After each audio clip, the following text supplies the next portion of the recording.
tempat tidur rumah sakit di Jakarta terisi dengan cepat.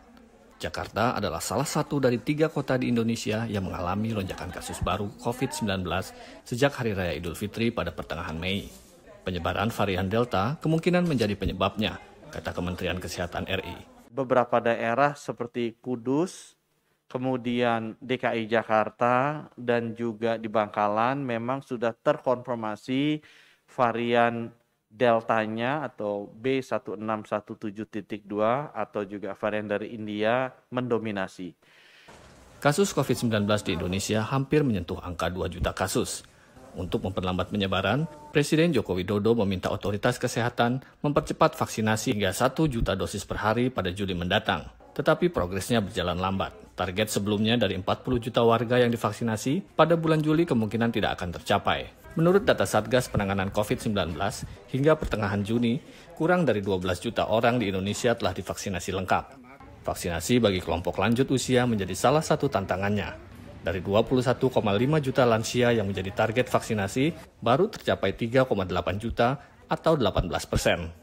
Memang beberapa kendala yang kita hadapi, yang pertama adalah belum semua lansia mau divaksin karena ternyata tidak mudah mengajak lansia untuk divaksin ya karena mereka mungkin membaca bahwa ada efek samping.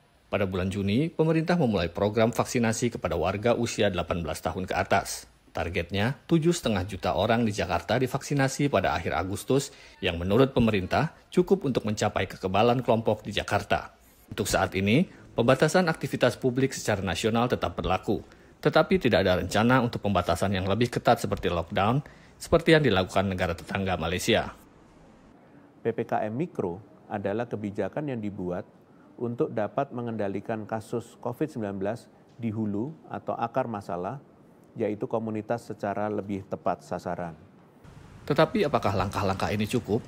Seperti dilansir Reuters, 2 penelitian terbaru di Indonesia mengungkapkan bahwa COVID-19 jauh lebih luas dari perkiraan resmi. Satu studi skala besar yang dilakukan antara Desember 2020 dan Januari 2021 yang melihat seroprevalensi atau keberadaan antibodi menunjukkan bahwa 15% orang Indonesia sudah memiliki COVID-19. Bandingkan dengan angka yang dikeluarkan pemerintah pada Januari yang mencapai 0,4%. Kurangnya pengujian yang membuat kasus tidak terdeteksi mungkin menjadi penyebabnya, menurut seorang ahli epidemiologi. Jadi kalau testingnya rendah ya rendah hasilnya. Jadi itu tidak comparable, tidak bisa dipakai untuk membandingkan atau mengkontraskan, ya kan? Tapi itu juga bisa mengindikasikan bahwa testing kita memang belum mampu cukup banyak mengidentifikasi sebagian besar penularan. Pihak berwenang memperkirakan kasus akan memuncak pada akhir Juni.